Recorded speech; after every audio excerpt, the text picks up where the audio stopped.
બેરોજગારીની બીમારી ભારતમાં મહામારી બની. ભાજપ શાસિત રાજ્યો એપિસેન્ટર, રાહુલ ગાંધીના પ્રહાર. ગુજરાતનો એક વિડીયો વાયરલ થયો હતો જ્યાં 1000થી વધુ યુવાનો 5 જગ્યાઓ માટે નોકરીની અરજી કરવા પહોંચ્યા હતા. ભરચક ભીડ અને નાસભાગ જેવી સ્થિતિ વિડીયોમાં જોઈ શકાય છે.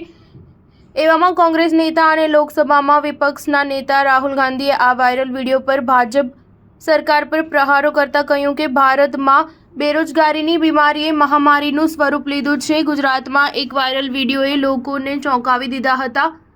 અંકલેશ્વરમાં ખાનગી કંપનીના 5 પોસ્ટની ખાલી જગ્યા માટે લગભગ 1000 યુવાનોએ અરજી કરી હતી. 10 સ્થળોએ યોજાયેલી ઇન્ટરવ્યૂમાં મોટી સંખ્યામાં યુવાનો હાજર રહ્યા હતા. પરિણામે સ્થિતિ કાબુ બહાર ગઈ હતી.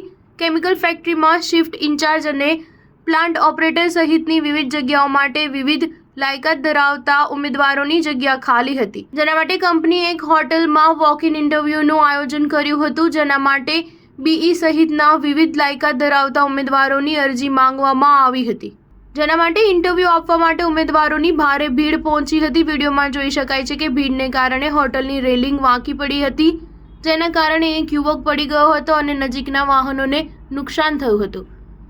આ વિડીયો શેર કરતા રાહુલ ગાંધીએ ભાજપ સરકાર પર પ્રહાર કરતા લખ્યું હતું કે સામાન્ય નોકરી માટે કતારોમાં ઉભેલા ભારતનું ભવિષ્ય નરેન્દ્ર મોદીના અમૃતકાલની વાસ્તવિકતા છે. આ ઘટના હોવા છતાં ટિપ્પણી માટે કંપનીનો સંપર્ક કરવાનો પ્રયાસ નિષ્ફળ ગયો હતો. સ્ટાર ન્યૂઝ 7 હંમેશા સચ્ચાઈની સાથે.